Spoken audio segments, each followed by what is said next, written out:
Sure thing. Just what you said about Nat. I've been going over it again and again in my head, and what you said was right. Family's too precious.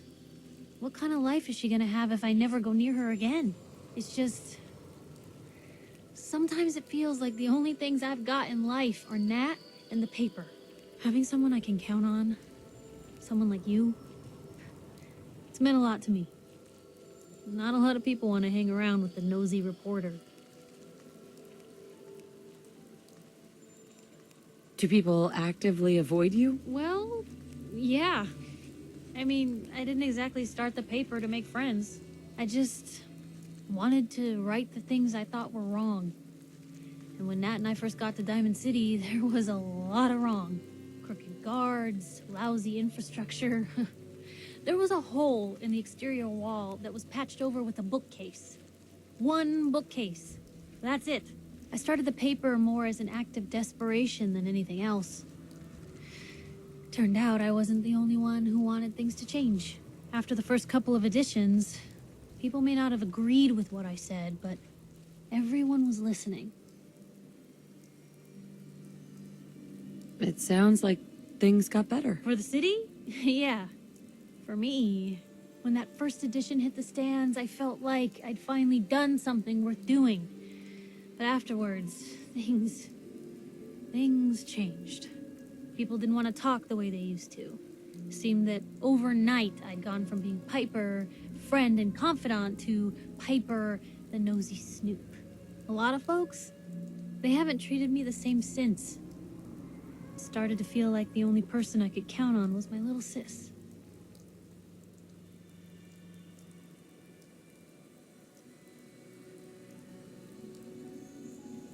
That was a long time ago. People can't still treat you that way. You'd think, but if anything, it's gotten worse. Sure, I've earned some friends back in town, but now I've even got a reputation outside Diamond City. That's why I'm so lucky to have someone like you. You're not afraid of me like everyone else. I was sure that the paper would be the best thing I ever did in my life, but being here with you now I don't know. I've needed someone like you in my life for a long time, Blue. I just never expected I'd actually get them. So thank you for being the friend I can count on. It sounds to me like you're interested in becoming more than just friends. Oh, I mean, I'd be lying if I said I never thought about you that way. Not that I'm always thinking that way. It's just, Blue, I'm loud and pushy and constantly getting in over my head. Why would someone like you ever want someone like me? Is it so hard to believe that someone could fall for you? Well, no, but I don't exactly feel like you've seen me at my best thus far, Blue. I mean, how many relationships established in a hail of gunfire actually work out? Would you really want to end up with someone like me? All we've been through, I've already seen you at your worst. And you're still here, aren't you? Goodness, Blue, I don't know what to say. You're everything I could ever ask for. Come on, let's not keep the world waiting.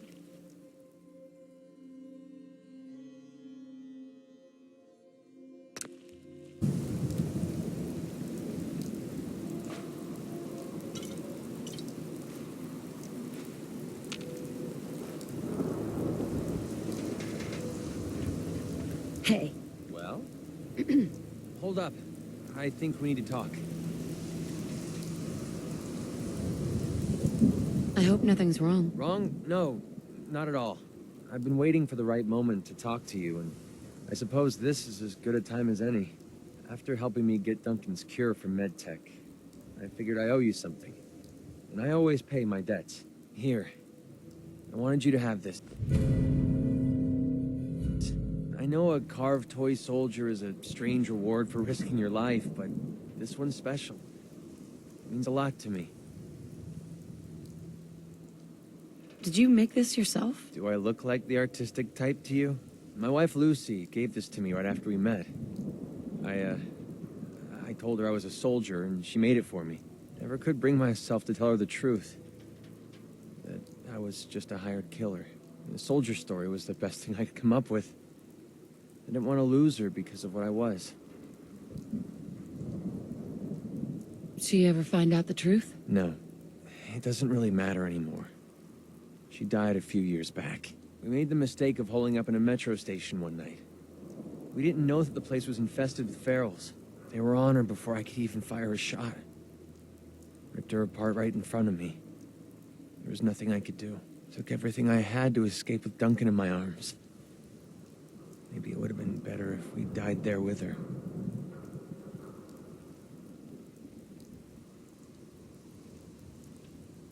I'm sorry.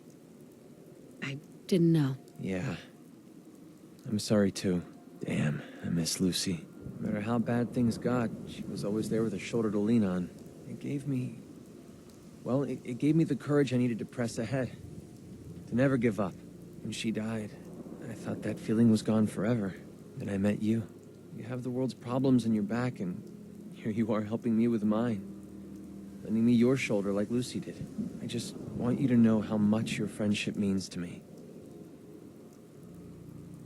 I was hoping what we have together could be more than friendship. I don't know. I mean, I never thought of us that way. What about your husband? I know he's gone, but you still love him, don't you?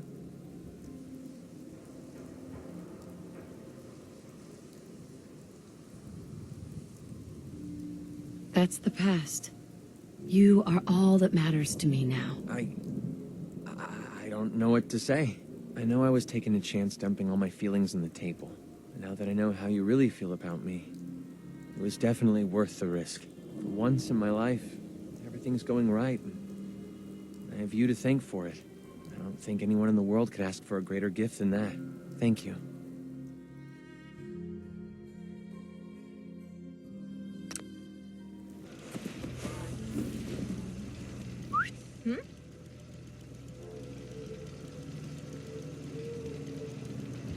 Excuse me. Do you have a minute? I think we should talk. I always have time to listen to you, Cait. Good. Because this isn't easy for me to say, and I want to get it right. Where do I begin? Did you know I spent 3 years fighting at the combat zone? 3 years of getting beaten to hell by a bunch of losers and lunatics. After the matches were over, I'd spit out the blood, stitch me wounds, and do a couple of shots of psycho to keep me going. I fucking hated it. I hated the crowds, I hated the other fighters, and I hated myself. I never understood why I put myself through all that. Until now. It was because I was alone. And I think deep down, I wanted to die. I wanted one of my opponents to crush the life out of me. The easy way out. Well, that's the past. You're not alone anymore. Then maybe you know what I'm trying to say to you. My life's been nothing but one huge failure after another. You've heard all my stories, and you know the prices I've paid. There were a few times, when things got really bad, that I found myself staring down the barrel of my own shotgun. I don't know why I didn't pull the trigger. I guess I was praying that I could find a single decent scrap of humanity in this fucked up world. And then, what you did for me back there at Vault 95, it was like the answer to those prayers. That's the first time in my life I fully depended on someone else, and they didn't let me down. God damn it, I'm making a mess of this.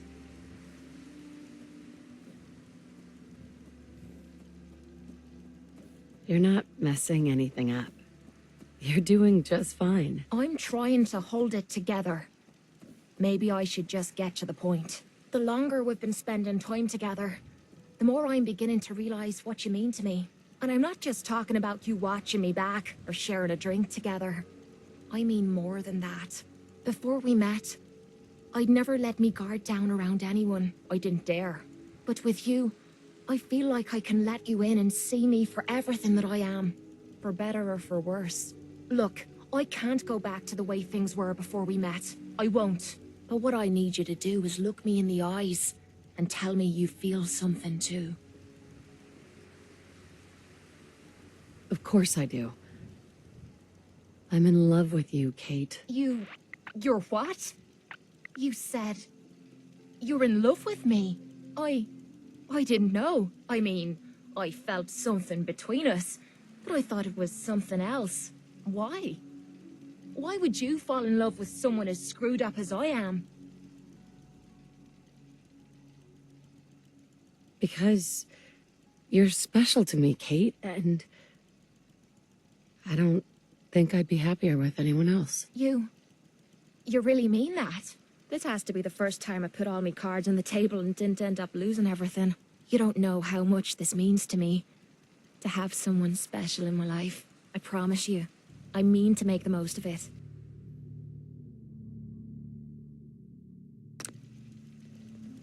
Mind if we talk now? Is everything all right? Yeah, it ain't anything bad. Just you taking care of Bobby. I ain't proud of having to put you through that.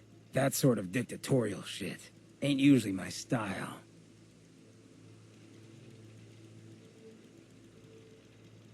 She tried to dupe us both.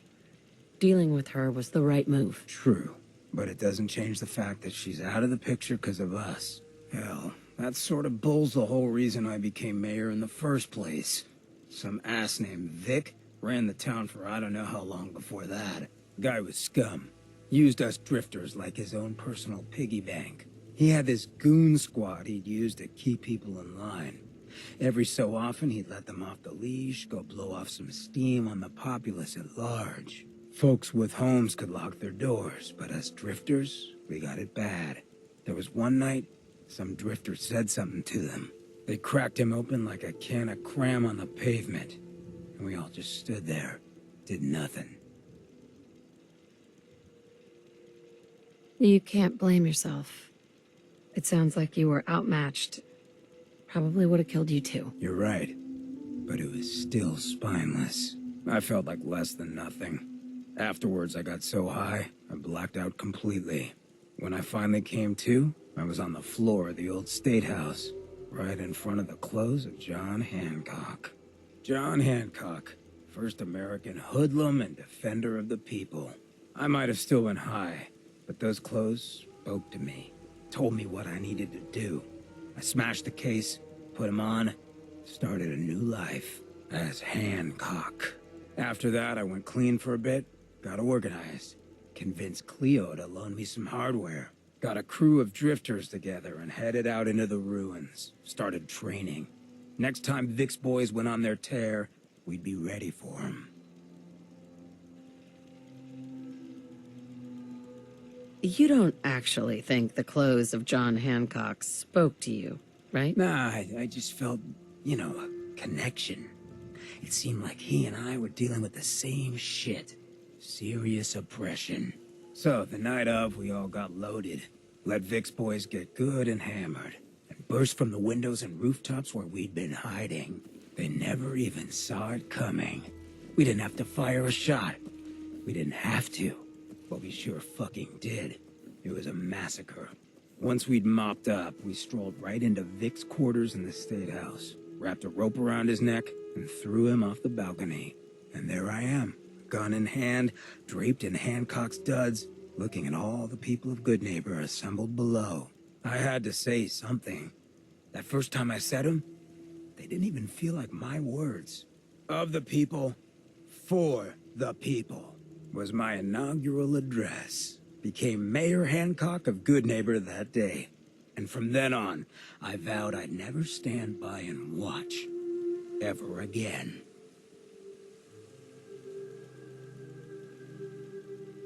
And you're never going to have to. We'll take care of the Commonwealth together. Good. I just hope you get where I was coming from. I ain't out to bring harm to anyone that didn't earn it. Though I'm getting the distinct idea you got the same plan. Well, you probably heard enough of me running my mouth for one day. Wanna get moving? Easy living.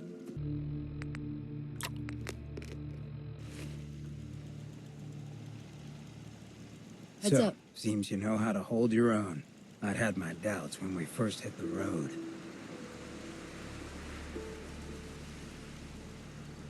Oh yeah? What kind of doubts? You kidding me? You look like you'd fallen out of the vault that day. I thought I'd see you picking your teeth out of the gutter by sunup. It's just real rare these days. Find someone who's not willing to take things the way they're handed to them. Too many good folks not willing to get their hands dirty.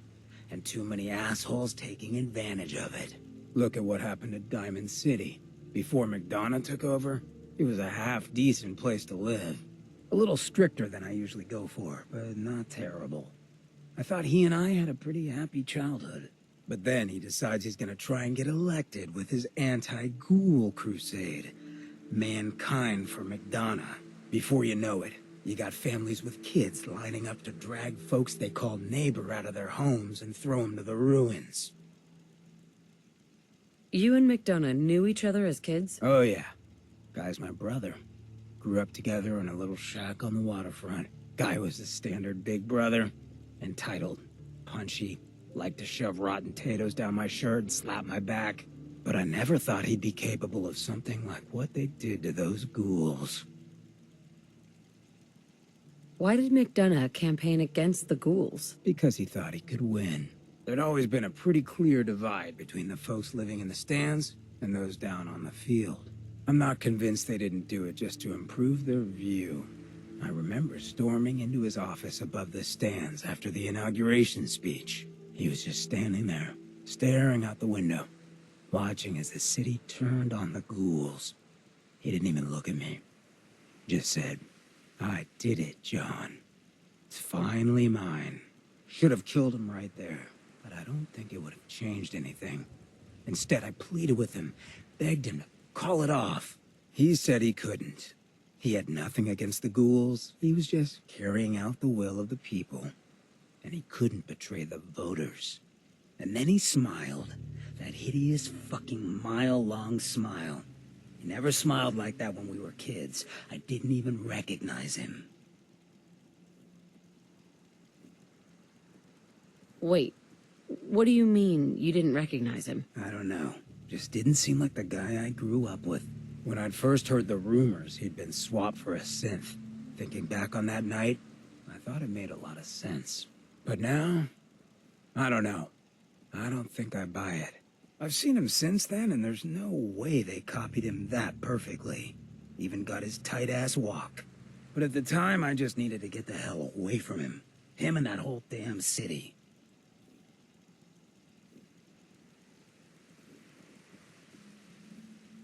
He murdered those ghouls. Him and that whole damn city. I still wasn't a ghoul at this point, so I didn't have to leave, but I couldn't bring myself to stay in that cesspool after that. I'd been sneaking off the Good Neighbor for years to get decent chems, so I knew the safe routes. I managed to track down a couple of the families, lead them there, but most couldn't get used to the Good Neighbor lifestyle. I brought them food for a couple of weeks, but after a while, they just disappeared.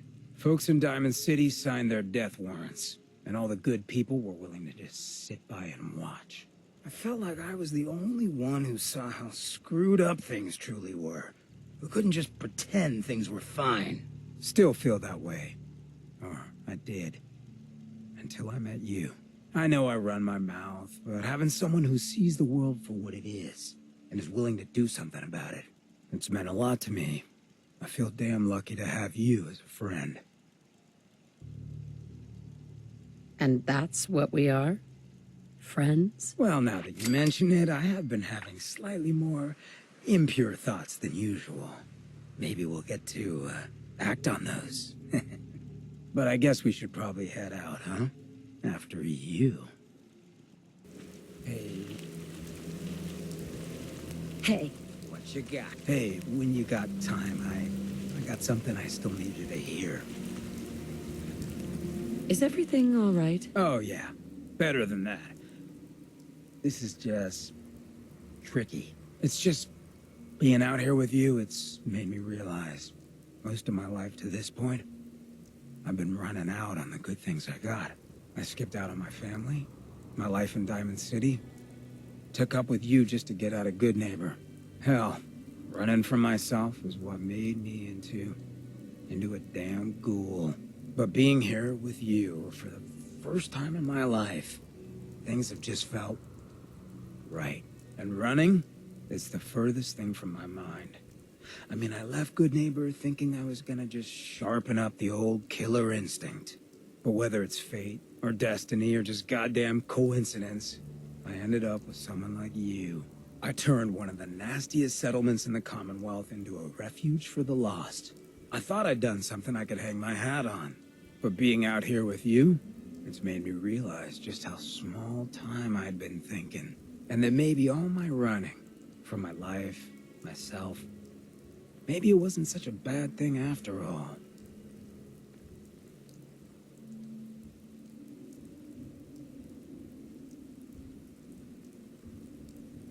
It doesn't matter what you did. All that matters is what you do from here on out.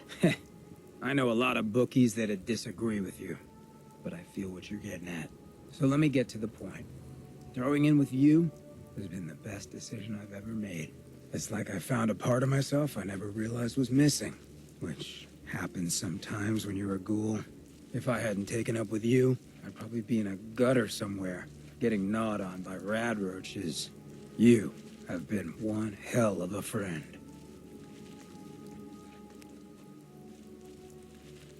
Have you ever thought about us as maybe more than just friends? Yeah, but that's a given when you got me around. I don't mean no harm by it, and I don't want that to affect what we got.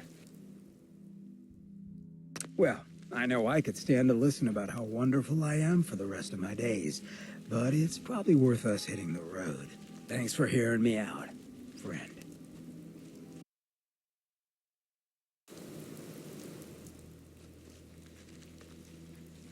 Have you ever thought about us as maybe more than just friends? Is that obvious? Come on, you don't want to wake up to this mug every morning. Never wish that on anyone I cared for.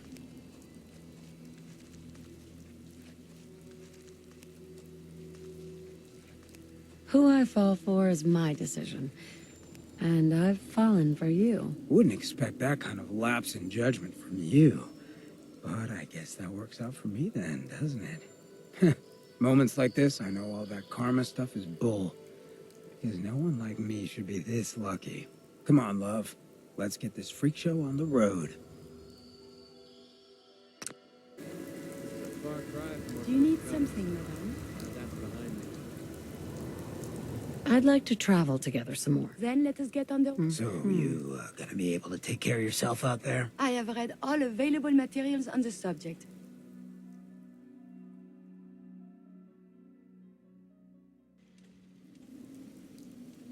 A moment, please. Sure. I enjoy talking with you. As do I. I owe you so very much, and I do not mean to sound ungrateful, but I fear I am barely holding myself together. It's all right. I'm here for you. Thank you. That means so much. Becoming a synth is just so overwhelming. At first it was a struggle just to master basic functioning. How to brush the teeth, how to operate with only two hands, etc. But now I am full of inconsequential thoughts, feelings. How do you do everything with this whirlwind in the head? I hope some of these inconsequential feelings involve me. Yes. No. And see, now my head goes ever more. Spin, spin, spin. You make it look so effortless. Like breathing. But for me, it is so hard to focus, to do research. And inspiration is as elusive as ever. I fear I will never contribute anything to the world.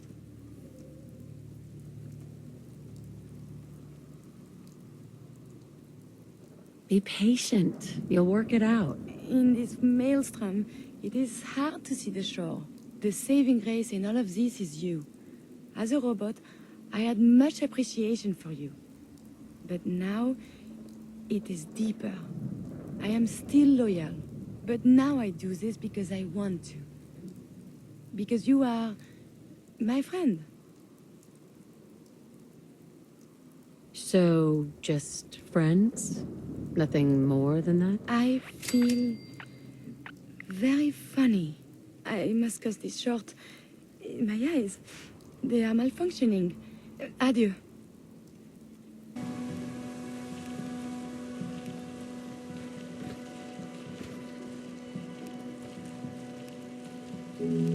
You're pretty distracting yourself. I had a point, a reason.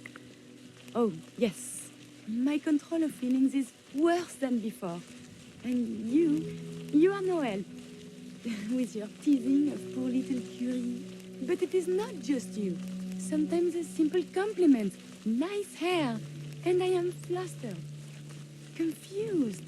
Other times, people suggest the strangest and most lurid things, and I am even more confused. Why do people do this? Because you're so cute when you're confused. You are not making any of this easier, you. Oh, I must get a handle on this if I am ever to advance my experiments. We taught those raiders a lesson. We'll teach them again. Sure, go ahead. When we first met, I admit, I had my doubts about you, but you've done nothing but impress me. You're just who the Minutemen needed to bring us back from the brink.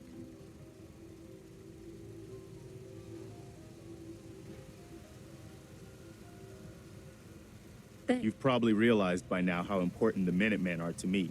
When I was a kid, the Minutemen were my heroes. They were the only good guys around, really. When I turned 17, I joined up with Ezra Hollis's company. He was one of the good ones. Really believed in the old-time Minuteman way. We had a few good years there. I felt like I was part of something bigger than me. Like I was really helping make the Commonwealth a better place. I'm sure there was a lot I didn't see or know enough to pay attention to. You know, the politics and rivalries and bad blood between the different groups. I guess General Becker was able to keep a lid on it, keep everyone more or less on the same team. But after he was killed, it all came out in the open. I couldn't believe it at first. These guys were supposed to be Minutemen. They were supposed to put their duty to the people ahead of everything else. You probably think I was pretty naive, huh? I guess I was. Still am, too. Even after everything, I still believe that the Minutemen can be what I always thought they were. The good guys. We are the good guys. We're doing our best. And a lot of it has to do with your example. So I guess what I'm trying to say is, thanks. Anyway, I appreciate you taking the time to listen. Anytime, Preston. Thanks. We'd probably better get back to it.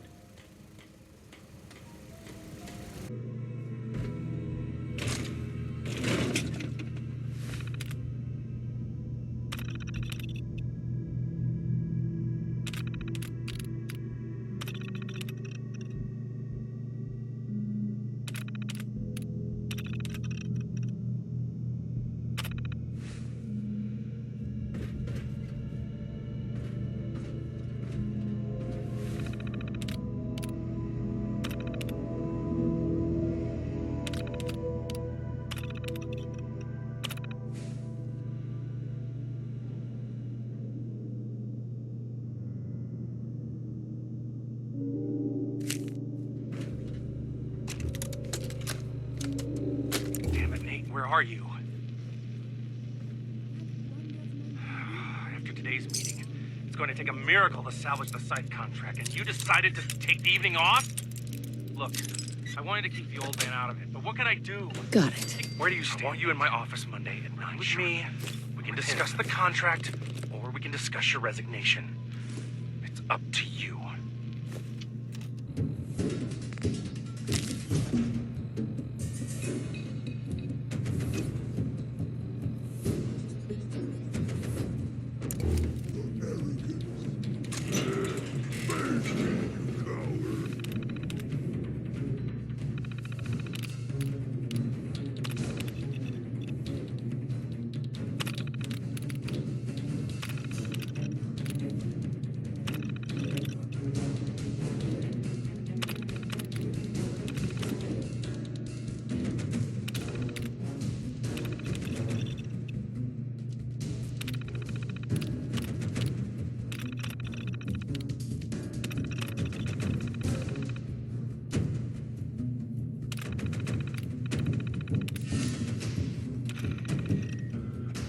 Go ahead.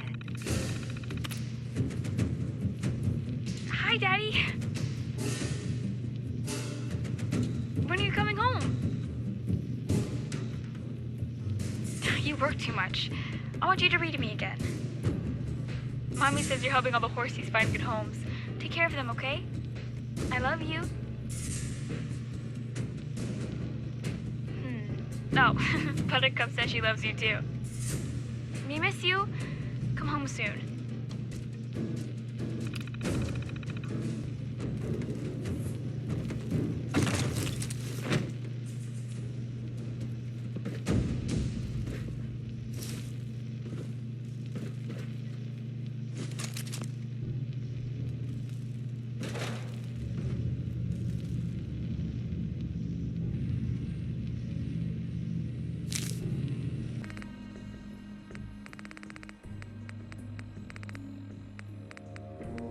Mark, do you know why toys are important? They help children dream. They let them imagine a better future beyond this blasted war. They give them hope. 30 years ago, I met a man who understood that.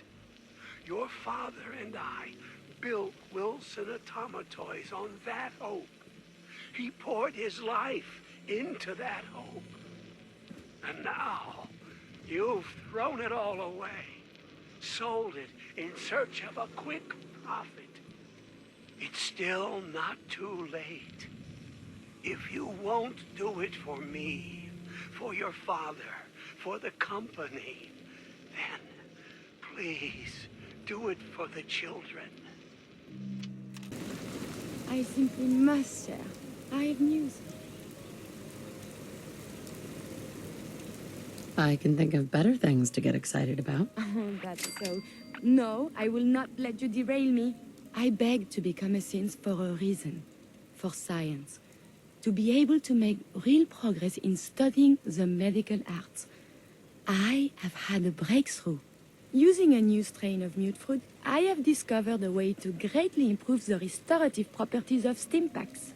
I realize this is not earth-shaking, but it means that inspiration does exist. How did you discover that? Mute fruit has a particular sugar compound that stimulates platelet production and can close wounds. Unfortunately, the plant, when grown in the wild, is irradiated and develops natural toxins to ward off pests. Strain 17 has been genetically bred in sterile conditions to remove both problems. The new pure sugar is already offering promise.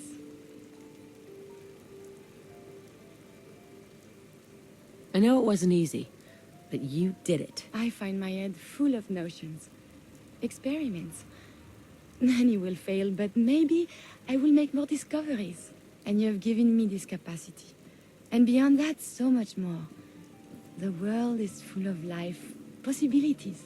You are very dear to me. My close friend. And I hope I can return the many favors you have given me.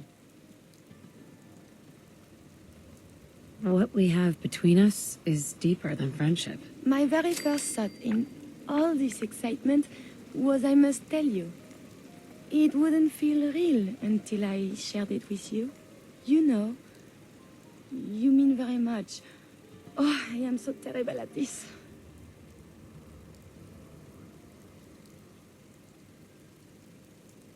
It's okay. You mean a lot to me too. I dared not hope. When we're apart, I guess and second guess. I should be only thinking about this achievement. Instead, my thoughts, they linger on you.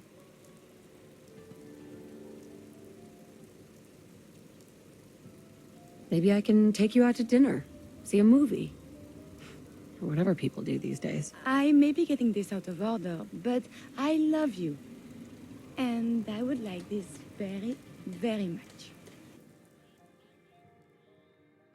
The world seems so very bright, and I cannot wait to see what becomes of this. I'll take care of those. Oh, God, I hope so. Excuse me, General, do you have a minute?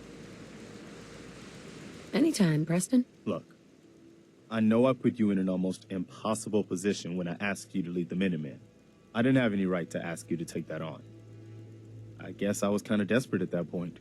I still don't know why you said yes. If it was for me, or for the Commonwealth, or for some other reason. It doesn't really matter. I just want you to know that I appreciate what you've done. If you look at where we were then to where we are now, I can hardly believe it.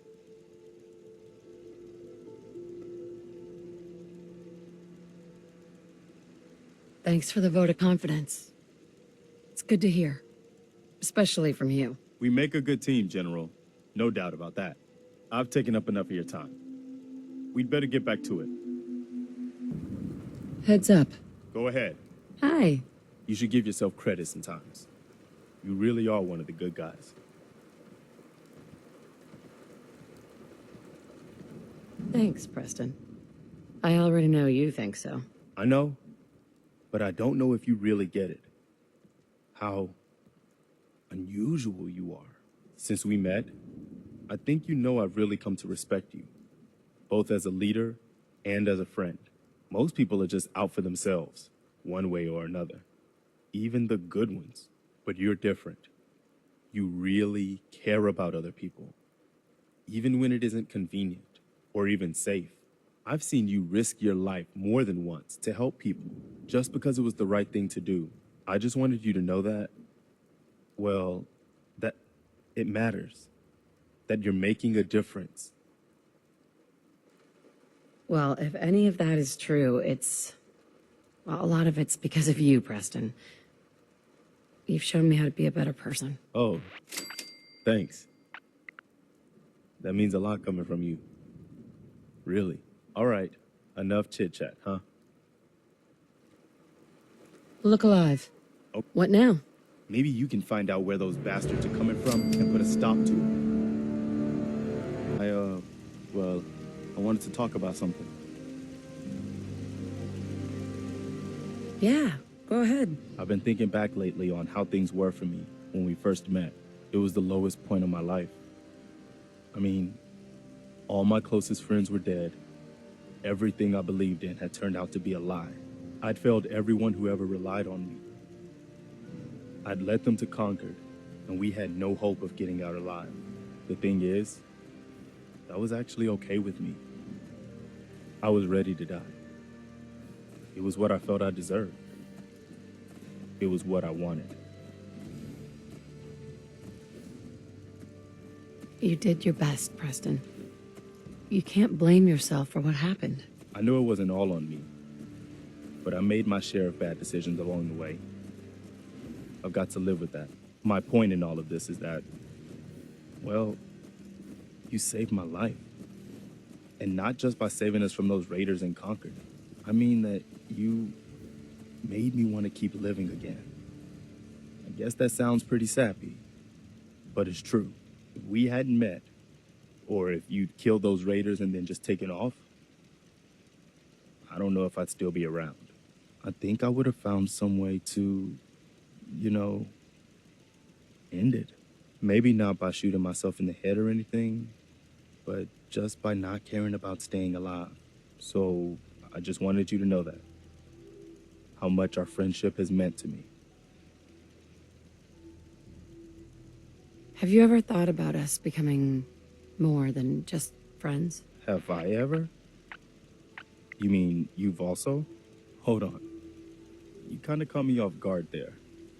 Let me start over. If you're asking if I've ever thought about you romantically, the short answer is yes. But I didn't ever imagine that you could feel the same way about me. I mean, I know he's gone, but you still seem to be in love with your husband. I didn't think you were ready to move on.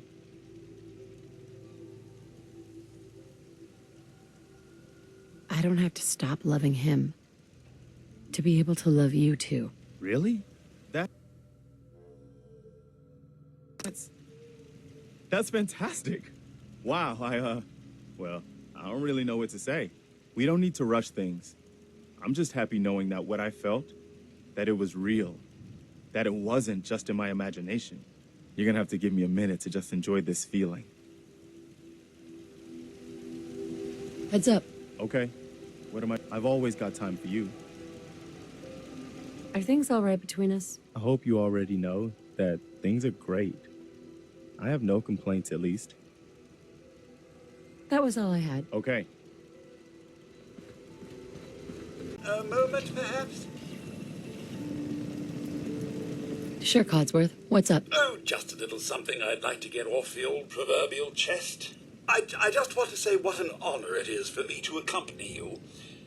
You've no idea the horror these past 2 centuries have wrought. The initial destruction, not knowing if you and your family were all right. It was a relief just to find the entrance intact.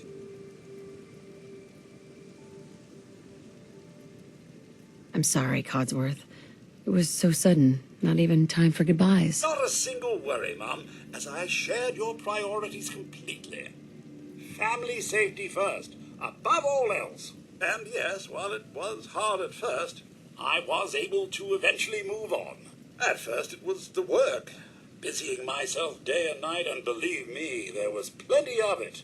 But eventually the work became light chores. What truly saved me was my memories, Mum. Memories of you and the hubby, young Sean. Of your love and kindness. I soldiered on, fueled by hope that one day, if not you and the husband, that Sean, or perhaps Sean's children, would one day emerge.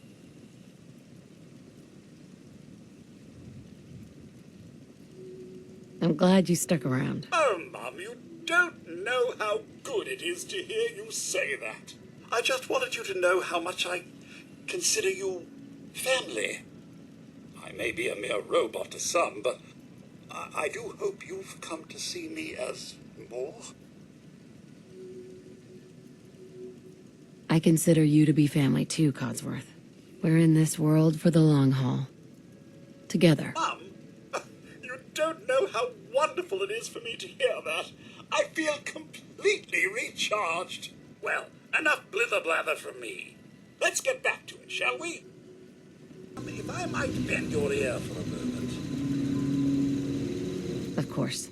Go right ahead. So gracious, Mum. I do appreciate it. I've always had such admiration for you and your family, ever since the day my visual senses were first switched on.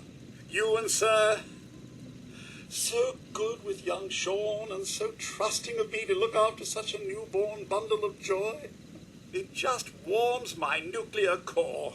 So you can imagine the distress I felt when the bombs fell, after you fled to the vault. I searched but found no evidence of your death. I could only hope you all made it in time. And when you returned, I was overjoyed. I admit, I ran a full diagnostic scan just to make sure I wasn't malfunctioning. But the news of Sir and young Sean, believe me when I say it takes a true hero to live through that.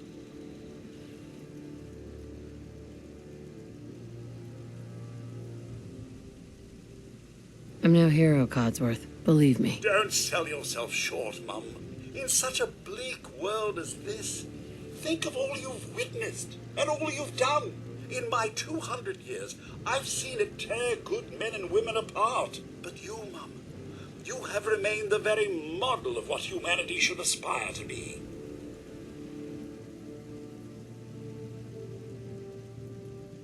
Thank you, Codsworth. That means a lot. No thanks necessary, Mum. I wouldn't hear of it. I truly believe if the Commonwealth is to turn itself around, you're the one to do it. Now, not another word. I stand firm in my belief. Let's get back to it.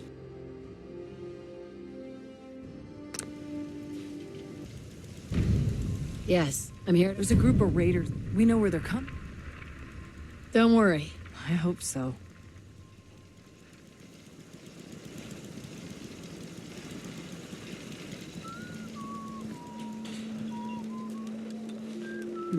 Getting late.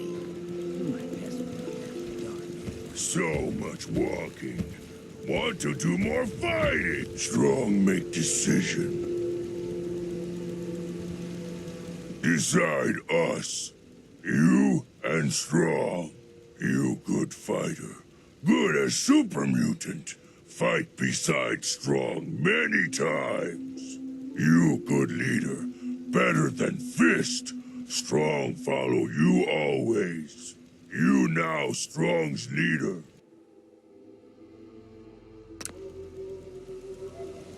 Strong go with human. I'm with the Minutemen. It's these... They take... We can't... I'll take care of those super mutants. I hope so. Can I have a word?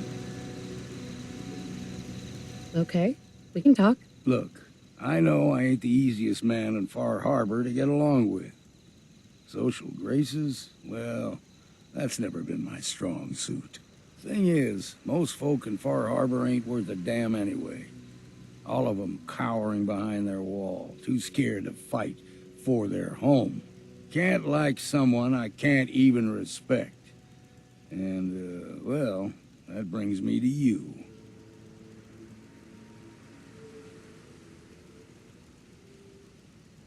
So, you're saying you respect me? I ain't going soft on you now. Don't be thinking that. All I'm saying is, it's good to meet someone who can take care of themselves for a change. Hell, I ain't been close to a lot of folks in my life. And there's even fewer I'd call a friend, but who knows? We stick together long enough, Captain, and it might just be that you're my next one. All right, enough of this blubbering. You lead and I'll follow. Seems to be working out so far.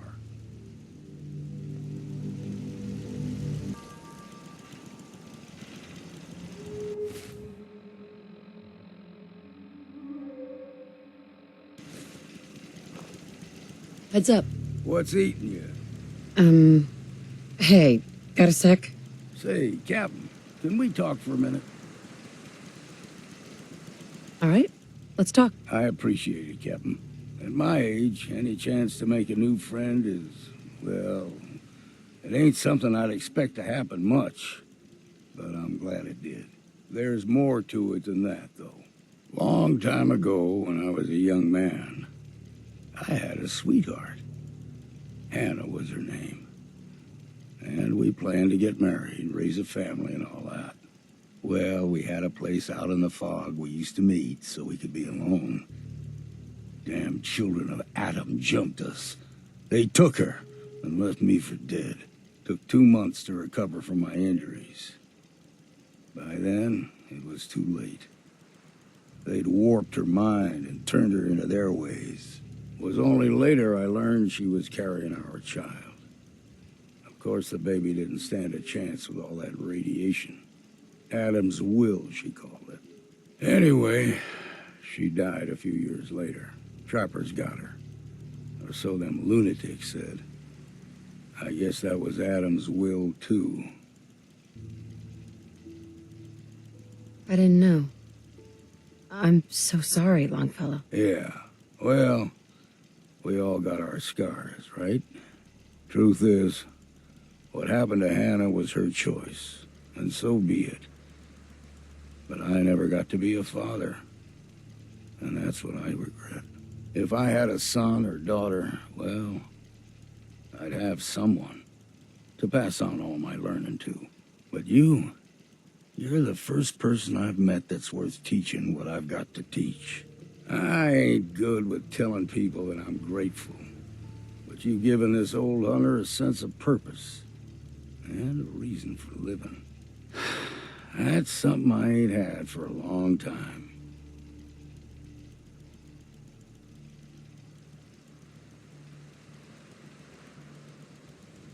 I'm honestly at a loss for words, Longfellow. Well, that was all I had to say. I appreciate you hearing me out.